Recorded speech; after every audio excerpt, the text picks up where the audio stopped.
Welcome back to another Forge to Fight video, and I hope the audio is not breaking. Sometimes it does.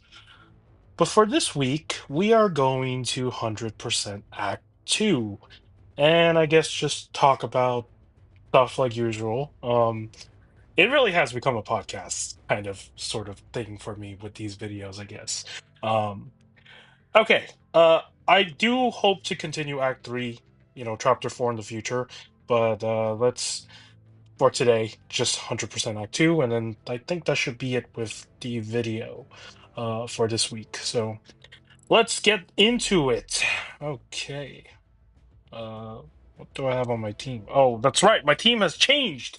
So I did get Cyclonus because, Motor Master, Sunstreaker, those guys are annoying. So Cyclonus has always had like that I think it's called Dark Field or something where it kind of nullifies their abilities.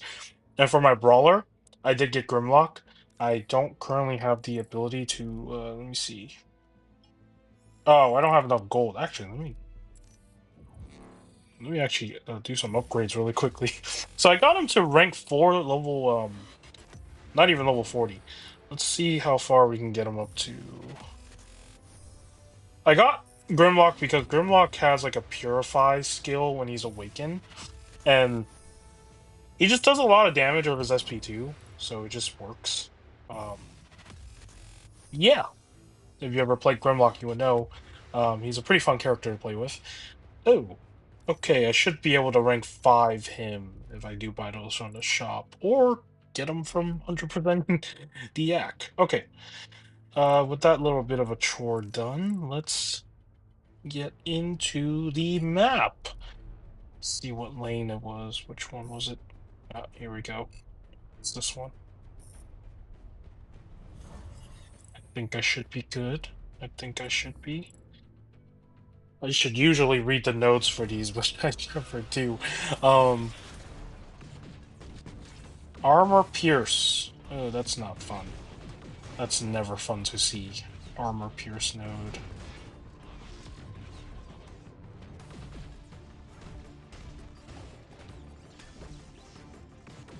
Oop. Let's work through this. Come on, dead end. Nope. Okay. Work with me, dead end. Use your SP1. Please. Yeah. I should be able to end this fight right now. Yes! Let's go, let's go, let's go. Cool. Alright.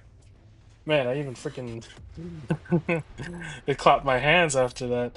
It's it's you know, these lanes used to be so difficult to do, but after getting them to I would say like rank 5 and also upgrading a little bit of their forge levels, it's actually become, I guess, a little bit easier. Not like, too easy because if you screw up, you still take damage, a lot of damage sometimes.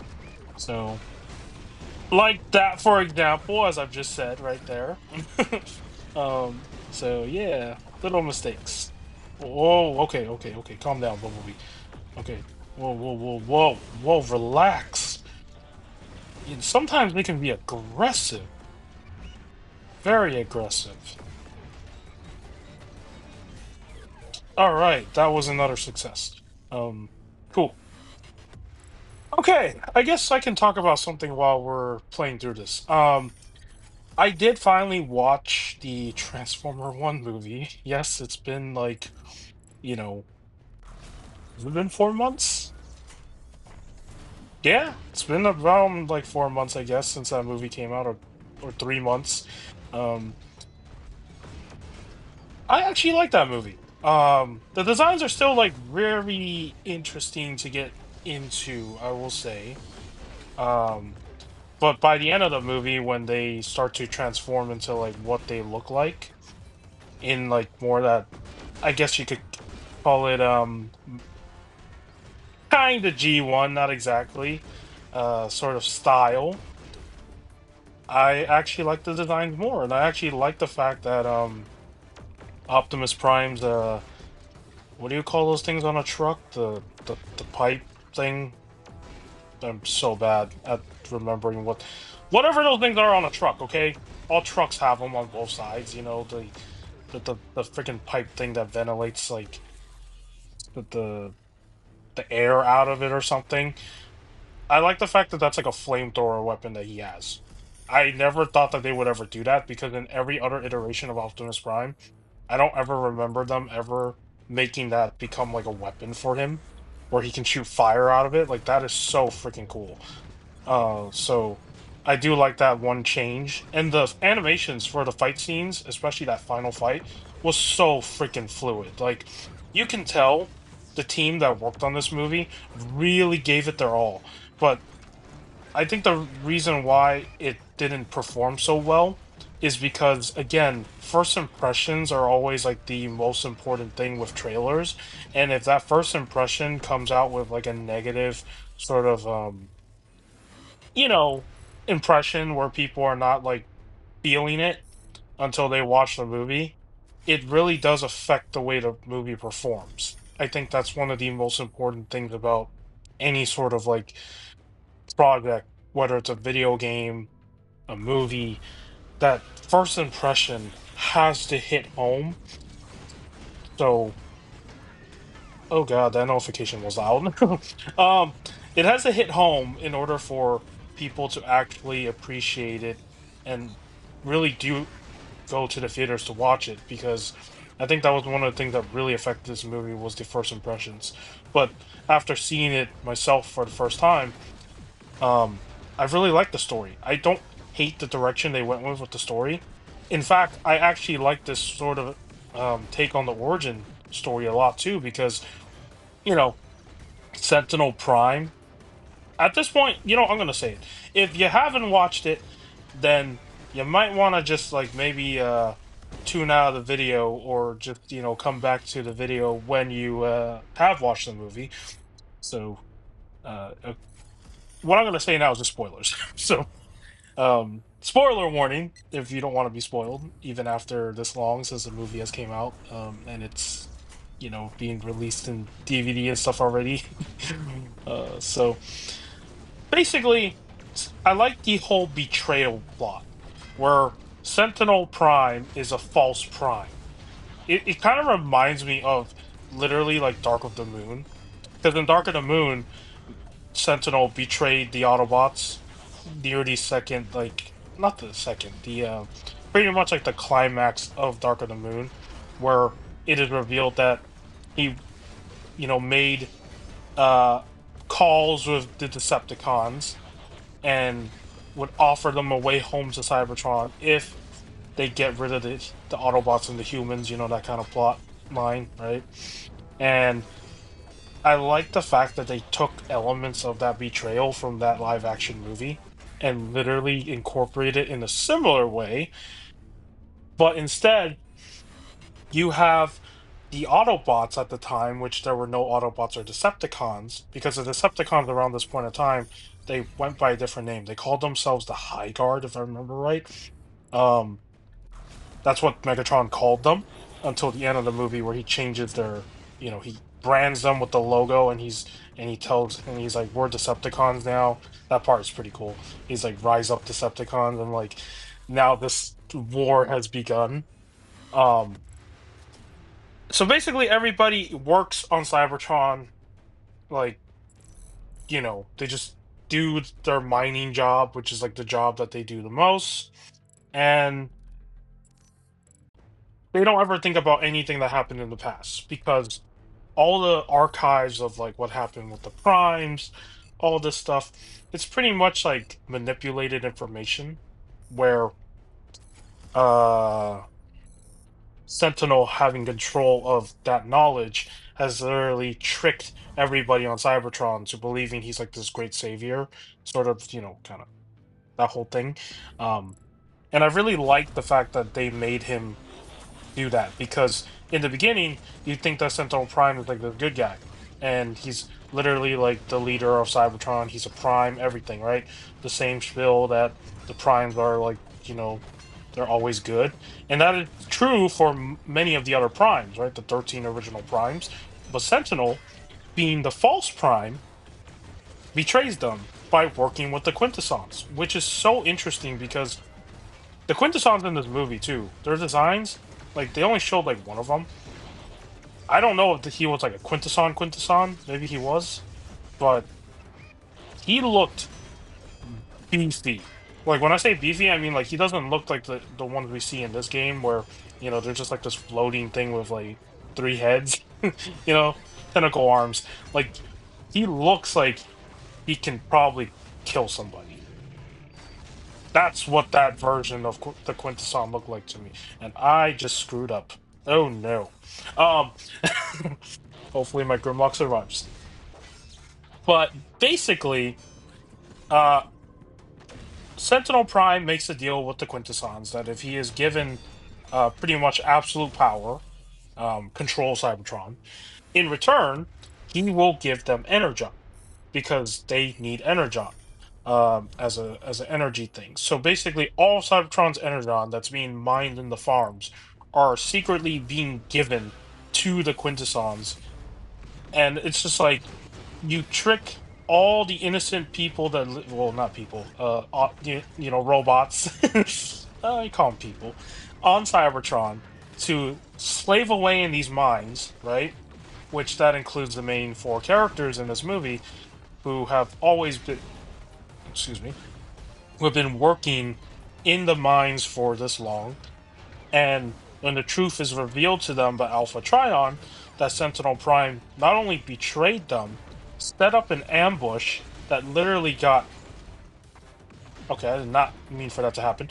Um, and literally just like backstabbed them and then pretty much started killing them himself because he literally beheads Megatronus, which is like the most interesting thing ever because Megatronus, literally, his design in this movie is literally similar to what was his name? Oh, I do not remember his name, but there is a figure that came out a while ago in the Legacy line of a character that wears the Decepticon logo as his face. Um, I don't remember his name, so my apologies. But they designed Megatronus to look like him because it's the idea that Megatronus is the originator and the reason or the motivation of why the Decepticons exist. Because in the original lore, Megatronus was the one who actually betrayed the 13 original primes.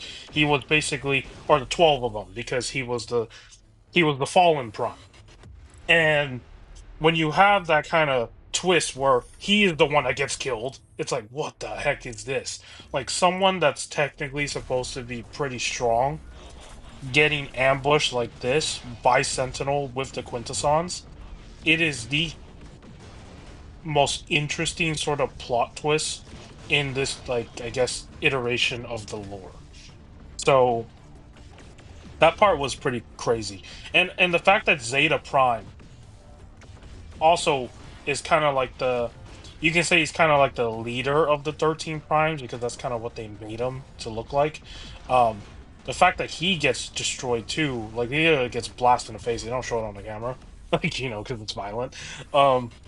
Yeah, it is one heck of a freaking movie with that twist.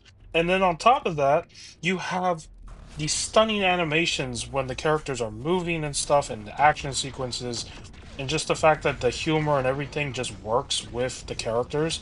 And I like throughout the movie, like there's this one part that I really love the most because it shows you that Megatron is starting to turn, right? He's starting to become Megatron.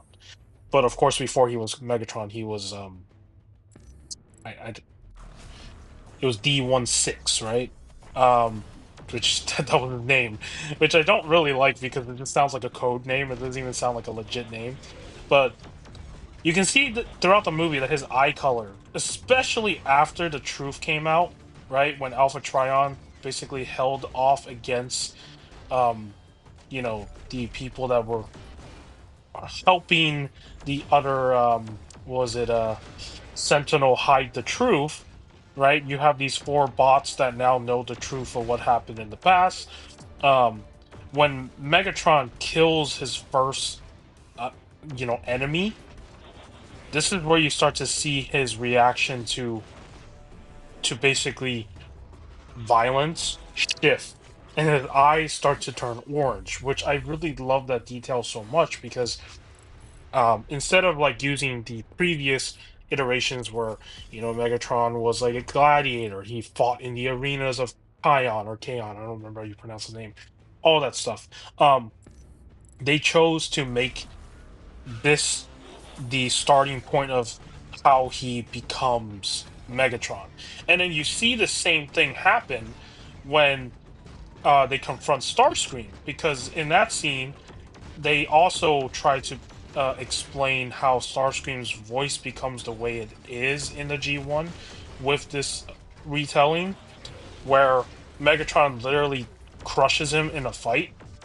And I really like that so much because it's like the brutalness of Megatron's character in this movie throughout his slow transformation until the eventual end, where uh just when he is about to kill Sentinel Prime, Orion gets in the way and he takes the hit for Sentinel, because that's what Optimus's character is. It's like no matter how horrible this person was, what they did, public execution is not the way because it's going to leave a bad message for everybody on Cybertron. So this is kind of where the breaking point happens, and then they literally change their I mean more like, you can tell the sides are split now. The Autobots want to represent the good of Cybertron, and then you have Megatron's character representing the brutalness, where if we don't use these methods, we can never change Cybertron into a better future. So I do like that. Um, and just seeing him rip Sentinel Prime in half, ruthless, like really freaking ruthless. It's it's so crazy because you have to remember this movie is kind of made for a younger audience, and the fact that they save that brutalness for the finale is kind of like, is this movie made for younger audience or is it made for the older fans? And that's what I think this movie was, is that it was made for not only just like the younger audience of today, but it's also made for like the older fans to kind of like give a retrospect of like just how brutal this Cybertronian war is, because there's so much in the lore that they don't talk about, that they don't show. And characters die in this war, right? Like that's something that we always know. Um in it. And yeah, I love that ending. And especially the part where, D16 literally becomes Megatron when he's holding off onto Orion, right? As Orion's literally like just pretty much destroyed. And he just tells them, it's like, I'm never helping you again. Well, it wasn't like that. I don't remember what the line was exactly, but I just remember like that part was like you know, it was just like, damn, he's gone. Like he is gone. He is no longer, your friend. This guy is on a quest for vengeance. He will slaughter anyone in his way to get things done. And then that's when, Optimus falls into the core Cybertron. I think that's where he fell into. And then you have the spirits of the 13 original primes literally revive him, and they give him the matrix of leadership, and then that's how Optimus is born, right? Optimus Prime is created, which is very different from the G1, because if I remember correctly in the G1, um, Alpha Trion was the one that pretty much resurrected Orion Pax into Optimus Prime. Um, and But now with the modern iterations, they like to always do things a little bit different, where it's more of like a spiritual sort of thing, where the spirits of the original 13 primes, are the ones that are there.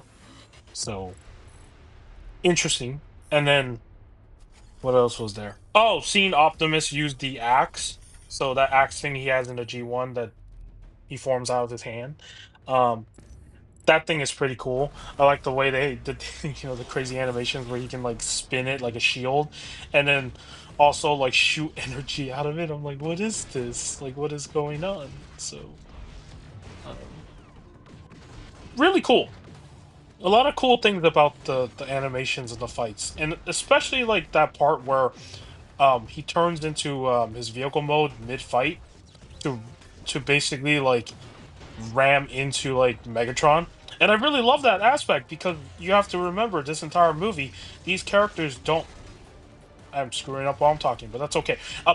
These characters don't know how to transform until they discover transformation from Alpha Trion, which is like one of the most interesting plots because usually in many of the other versions of the story, they already know how to transform. It's like part of their nature, right? But by the end of this movie, um Optimus does that whole like well Sparks thing, like what he did in the finale of Transformer Prime, but instead he grants everybody their transformation, module thing that goes into their body that was taken out of them, I guess, right? Um, and you start to see some familiar faces. You see certain characters start to turn into a shape, their armor changes, their look changes, and you start to see the characters we love and know in that somewhat of a G1 design. You see Jazz, you see RC, you see a little bit of Ironhide, I think, if I remember correctly. Like there were a couple characters that they did cameo in that finale with the happy ending, where you do see some Autobots that we recognize. And overall, really cool moment right there. And one thing I want to say, the best scene to me is when Optimus literally rips the gun arm off Megatron and hits him with it, right? Like from his tank mode. But then it somehow reattaches back onto Megatron. And I'm like, what the heck is this? It's so cool. And I just love the fluidity of how they move in the action scenes. So yeah, I really like this movie. I hope that there are sequels to this movie. Um and I think I can get used to the designs. I'm still going to be honest. I'm not a fan of the designs when they have their face, like especially Optimus when he has his faceplate down. It- it kind of looks like TF Prime. All right, I'll give it that. It kind of reminds me a little bit of TF Prime with Optimus's face, but I don't know. There's just something that still doesn't work for me. But outside of the little nitpick with the designs, I think story-wise, if they can keep it consistent, it will turn into a good like sequel if they have a plan of what they're gonna do next. So I really do hope that there is a sequel.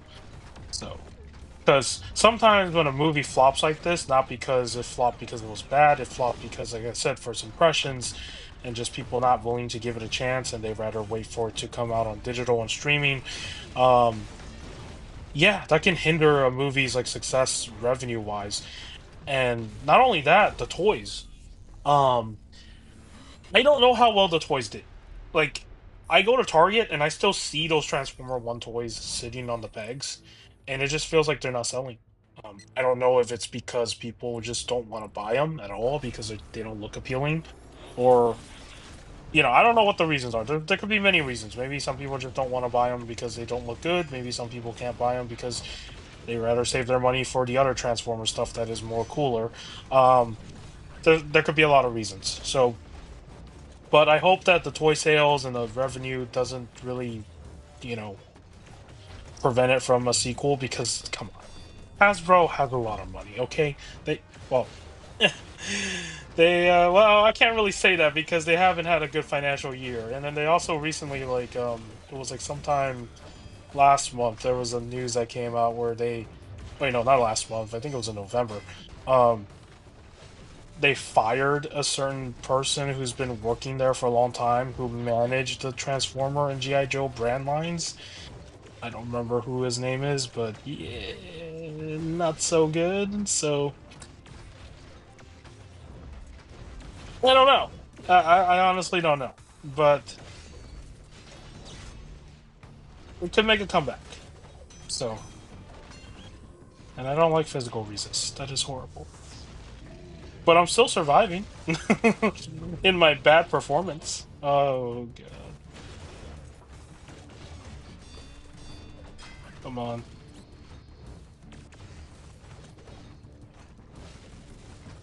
Oh no. Ooh, it's dodgeable. Oh, it's that rotating module thing. Okay, I see. Physical resist. Oh. All right, so yeah, that's all I'm gonna say about Transformer 1 in terms of like how I feel about it. Um, I like the way that this movie came out. I, you know, I think it's worth the watch if you watch it for the story. If you can get through it with the designs and just, not think about it too much, it is not a bad movie. Um, so something to just put out there. um, yeah. In terms of everything else that's been happening, I guess, like what else can I talk about? I don't know. Know what else to talk about. Uh, oh, wait, hold on. Actually, let's talk about this new one. So it was in November that I discovered that there was um a new game, and I haven't really like talked much about it in my previous episodes because there's really nothing to talk about right now. Um, because they just dropped a teaser, and that was pretty much it. They didn't really like, and then they just described what their game is. So, there is a new Transformer game that's slated for winter of 2025. It is a mobile Transformer game, just like what I'm playing right now, which is also a mobile Transformer game. This one is not like Forged to Fight, and I don't know how the gameplay is going to look because there is no gameplay. That little teaser trailer just showed our Autobot friends in the Ark crashing onto some sort of planet that looks like Earth, and that's it. That's all that was shown. And they described the game as a idle RPG, which is kind of concerning because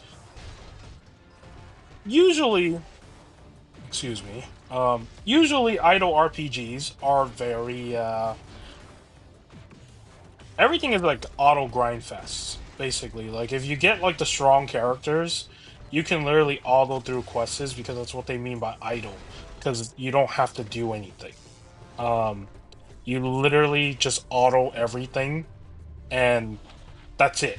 All you do is level up your character, and then you just auto. So I don't know how I feel about that because that basically makes the game like very much like less of an engagement where you're not like really doing anything yourself manually. You're just autoing the content. I hope it's and also usually these idle RPG style games are also very some of them are turn-based, and they did say that in the description that you're building a team of characters.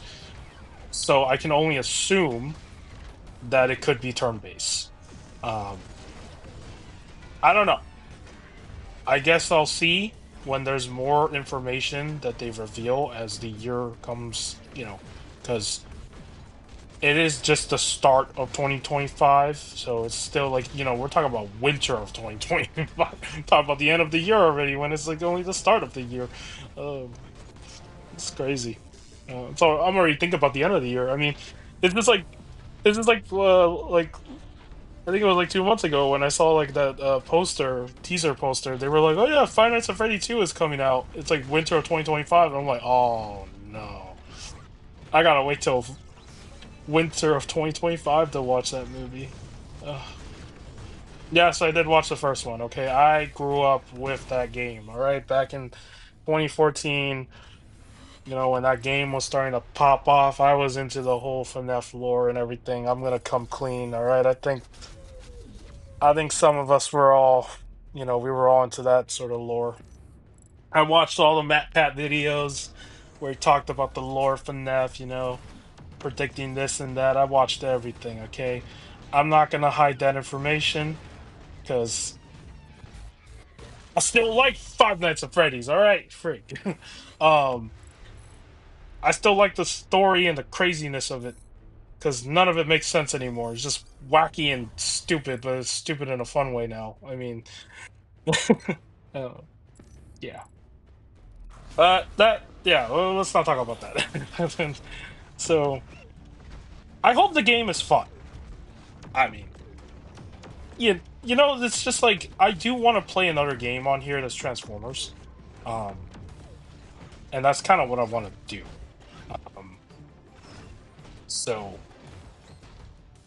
this series will still keep going. I mean, we're not done with any of this, but I do want to have like something else happening as well, Transformer related. And I have been thinking about maybe like doing reviews on Transformer figures. I haven't really planned that out yet because, like I said, I do collect Transformers, but one of the hard thing about doing those kind of videos is that you kind of have to like know how to transform them, and I suck at remembering how to transform certain, you know, that was not what I want to do. Um, okay, I don't remember how to transform them sometimes because they get very fidgety and gimmicky with their transformations. Um, which makes them hard to transform sometimes, and they can be a pain. What's a good example? Oh, the Bumblebee version of Starscream from the Bumblebee movie. That was not a fun transformation I had because one of the scary things about transforming these figures is there are certain times where they can be very stiff, and I'm just scared of breaking them. You know, I don't ever want to break something, especially a toy bigger thing that I spent money on. That's not cheap. Um, and these guys, like these Transformer figures, like I've said many times, are expensive now. So you break something and then you can't fix it. It's just game over, and it's really really bad. So yeah, not my kind of oh no wait. Does the dark field negate his I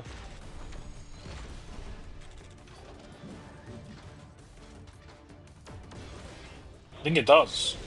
I think it does negate. No, actually, maybe not. Maybe not. Maybe not. Maybe not. Oh no. Oh no. Oh wait, it does it? No, it does not negate it. Oh,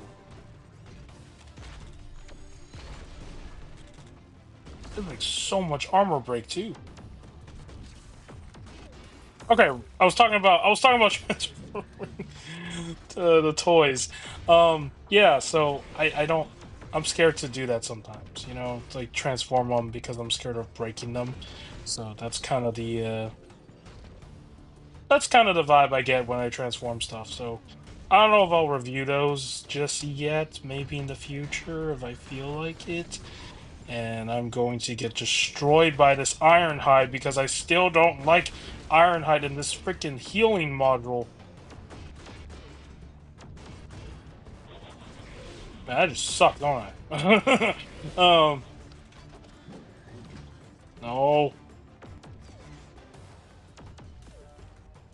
Stay away from me, Ironhide. Stay away. Come on. Darkfield, work with me. Work with me, Darkfield. Oh no. Dude, that's like so much armor stack. It's not even a joke with this one. Oh, it nullified. Oh, it's nullifying. It's working. Oh, okay. It clutched.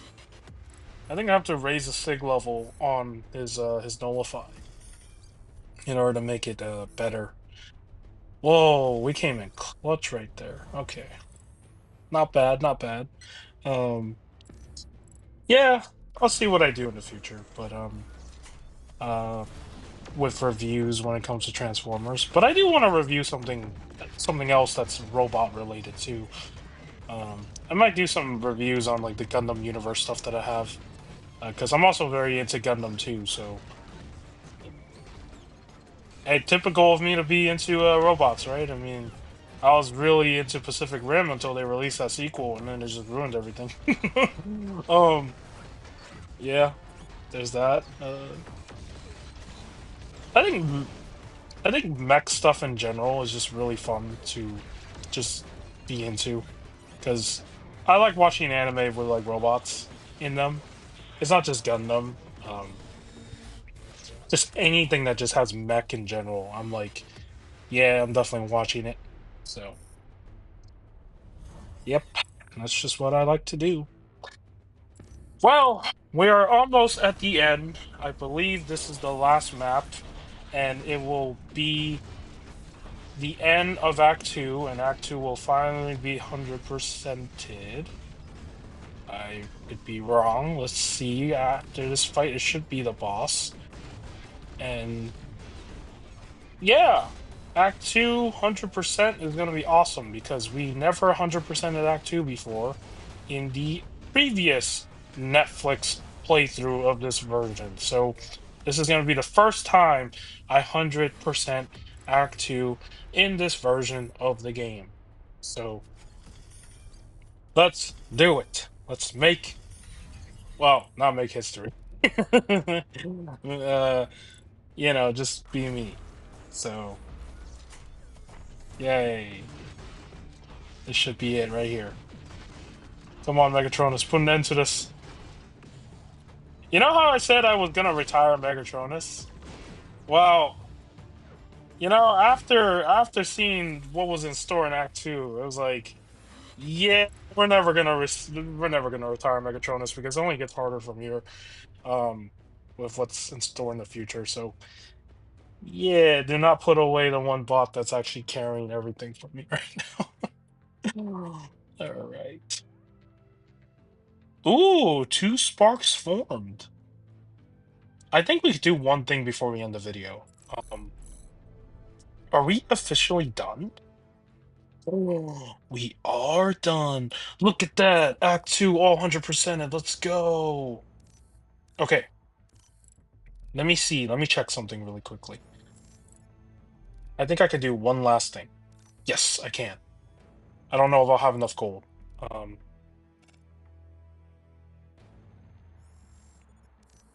wait. Don't do that. Let's go into crystals. Let's see if it can drop for us. Please give me a purple. Give me a purple. Let me rank 5, at least my Grimlock. Even if I don't get him to, level 50 today, I still want to at least. Okay. All right. Clearly you never get what you want. um, okay, that's not happening. All right. All right, next crystal. Come on, crystal gods. Bless me with a freaking purple. I need a purple. Or I spend 200 energon.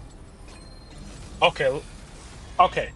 Okay, that's not what we want. I mean, that'll come in handy for a warrior class, but I don't have one on my team right now. Um, okay, clearly that won't be it. What about here? Do we have enough to? Ooh, we have enough to form 3 of them. We got 3 chances at a purple. Can we get a purple? Please.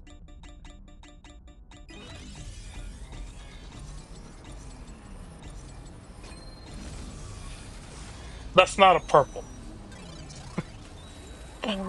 That's not a purple. Okay, now we only have 2 chances for a purple. And then after that, I gotta spend 200 energon potentially. Come on.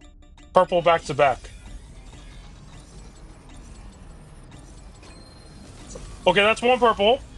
Okay, I don't mind spending energon one time, 100 energon. I won't, I'll probably spend it for like one. Okay, 1 purple. That's what I like to see. Can we get back to back purples? Can we get back to back purples? Please, please, please. Purple? Purple? No. Of course. All right. We'll buy the other one because we have enough energon to buy it anyways. So let's at least do this before we end the video. So, okay. Let's go here. I think I need. How much gold does it cost? Okay, we gotta open all the gold crystals that I have saved up. Let's just pop all this open, alright? Come on. Come on. Give me all the gold. See how much gold I have by the end of this. Gotta get them to rank 5.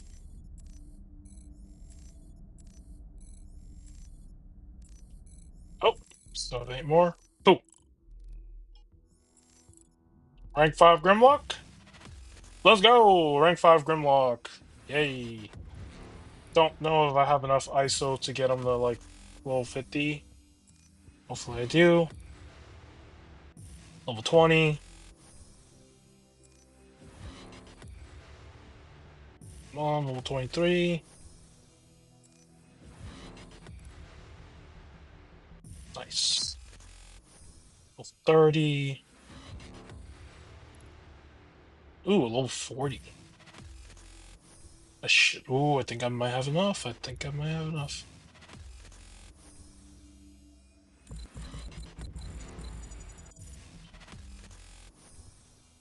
Am I out of ISOs?